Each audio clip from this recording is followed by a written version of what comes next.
Hi అండి. అందరికీ నమస్కారం. Welcome to my channel. ఈ వీడియోలో ఏపీ ప్రభుత్వ ఉద్యోగులకు అతి ముఖ్యమైన తాజా సమాచారం అండి. పూర్తి వివరాలు వీడియోలో తెలుసుకుందాము. వీడియో అయితే ఎక్కడే గాని స్కిప్ చేయకుండా ఎండ్ వరకు చూసేయండి. అప్పుడే ఇన్ఫర్మేషన్ పూర్తిగా అర్థమవుతుంది. అలాగే వీడియో చూస్తున్న ప్రతి ఒక్కరు వీడియోకి లైక్ చేయండి ఫ్రెండ్స్. ఈ వీడియోని తోటి ఉద్యోగ పెన్షన్ మిత్రులతో అయితే షేర్ చేయండి.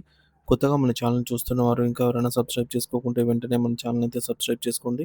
సో, దీని ద్వారా నేను చేసే లేటెస్ట్ వీడియోస్ అన్నీ మీ వరకు రీచ్ అవుతాయి.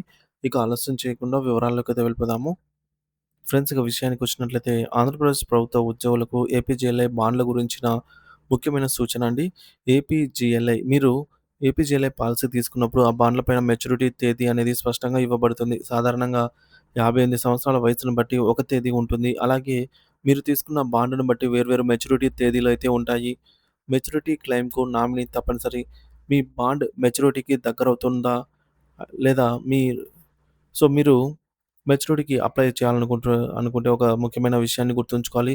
మీరు ఏపీజీఎల్ఐ మొత్తాన్ని పెంచినప్పుడల్లా ప్రతిసారి నామినీ వివరాలను తప్పనిసరిగా నమోదు చేసి ఉండాలి.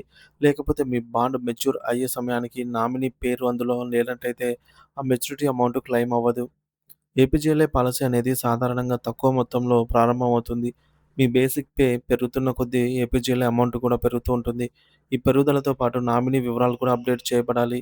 నామినీ వివరాలను ఎలా అప్డేట్ చేయాలి అంటే, మీరు మీ ఏపీజీఎల్ఐ బాండ్‌లో నామినీ పేరు సరిగ్గా లేకపోతే లేదా నామినీ పర్సెంటేజ్ మార్చాలనుకుంటే దానికి సంబంధించిన ప్రక్రియ చాలా సులువు.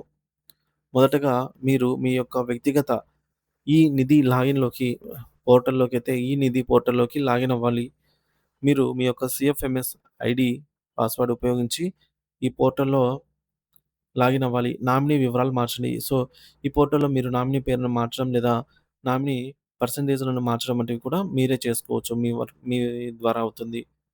సో, మీ లాగిన్‌లోనే చేసుకోవచ్చనమాట. డీడీఓ గారి అప్రూవల్ అయితే పొందాల్సి ఉంటుంది తర్వాత. సో, అవన్నీ మీ డీడీఓ గారి దగ్గర మళ్ళీ మీరు అప్రూవల్ తీసుకుంటేనే అది ఓకే అయిపోతదనమాట. ఈ మార్పులు చేసిన తర్వాత మీరు మీ డీడీఓ గారి ద్వారా అప్రూవల్ పొందాలి. మీ జీతం బిల్లును ఎవరు చేస్తారో వారి ద్వారా మీ అప్రూవల్‌ను పొందవచ్చు. ఈ ప్రక్రియ పూర్తయ్యి మీ ఏపీజేఎల్ఐ రికార్డ్‌లో నామినీ వివరాలు అప్డేట్ అయిన తర్వాత మీరు మెచ్యూరిటీ బాండ్స్ కోసం అప్లై చేస్తే క్లెయిమ్ త్వరగా లభిస్తుంది. అలా కాకుండా నామినీ వివరాలు సరిగ్గా లేనట్లయితే మీ క్లెయిమ్ రిజెక్ట్ చేయబడవచ్చు లేదా ఆ చెల్లింపులో ఆలస్యం కూడా ఏర్పడవచ్చు. కాబట్టి మీ ఏపీజేఎల్ఐ బాండ్ మెచ్యూరిటీకి ముందు మీ నామినీ వివరాలను సరిచూసుకోండి. మరియు అవసరమైతే అప్డేట్ చేసుకోవడం చాలా ముఖ్యం. ఇది భవిష్యత్తులో ఏర్పడే జాప్యాలను నివారించడంలో సహాయపడుతుంది. అలాగే ఏపీజీఎల్ఐ మెచ్యూరిటీ క్లెయిమ్స్ అత్యంత ముఖ్యమైన గమనిక అండి. మీ భవిష్యత్తుకు భరోసా ఆంధ్రప్రదేశ్ ప్రభుత్వ జీవిత బీమా ఏపీజీఎల్ఐ పాలసీకి సంబంధించిన ఒక అత్యవసర ముఖ్యమైన కీలక అప్డేట్ అయితే ఇది. మీ ఆర్థిక భద్రతను ప్రభావితం చేసే ఈ ముఖ్యమైన సమాచారాన్ని దయచేసి శ్రద్ధగా అయితే చూడండి ఫ్రెండ్స్ ఈ వీడియో. సో, ఏపీజేల మెచ్యూరిటీకి అప్లికేషన్ టేల్ అనేది మళ్ళీ అందుబాటులోకైతే వచ్చింది.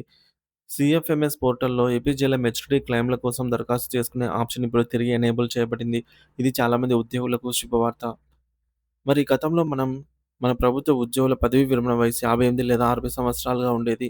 ఆ సమయంలో చాలామంది ఉద్యోగులు తమ ఏపీజీఎల్ఐ పాలిసీలు 55 లేదా 56 సంవత్సరాల వయసుకే మెచ్యూర్ అయ్యే విధంగా పాలసీ ఆహ్, ప్రభావం ప్రారంభంలోనే నిర్ణయించుకున్నారు.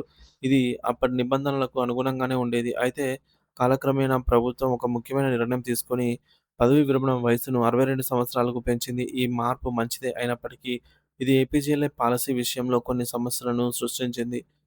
పదవీ విరమణ పెంపుదల కారణంగా పాలసీ ప్రకారంగా మెచ్యూరిటీ తేదీ వచ్చేసరికి ఉద్యోగి ఇంకా సర్వీస్‌లో కొనసాగుతూ ఉన్నారు. మరి ఇలాంటి సందర్భాల్లో అనేక అవాంతరాలు ఎదురవుతున్నాయి.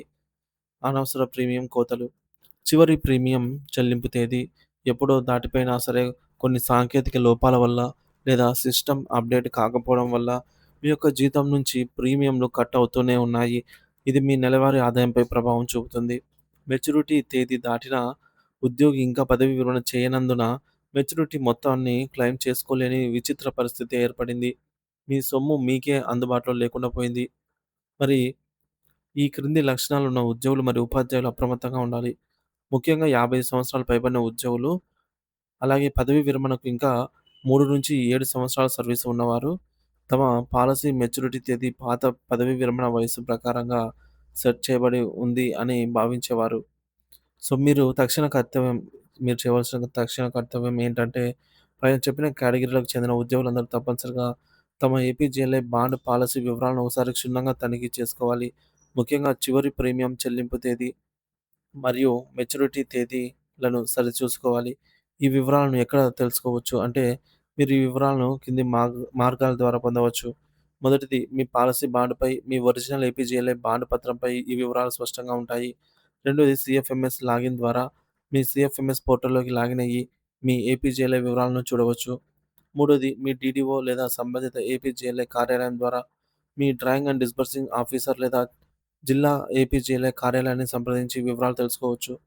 అసలు ఎందుకు తనిఖీ చేయాలి? దీనివల్ల లాభం ఏంటి అంటే, ఒకవేళ మీ పాలసీ ఏ లాస్ట్ డేట్ గాని, లేదంటే ఎల్‌డిపి గాని, లేదా డీఓఎం పాత నిబంధనల ప్రకారంగా అంటే ఉదాహరణకి 56 ఏళ్లకే ముగిసిపోయి ఉంటే వెంటనే క్లెయిమ్ చేసుకోవచ్చు. మీరు వెంటనే మెచ్యూరిటీ క్లెయిమ్ కోసం దరఖాస్తు చేసుకోవాలి.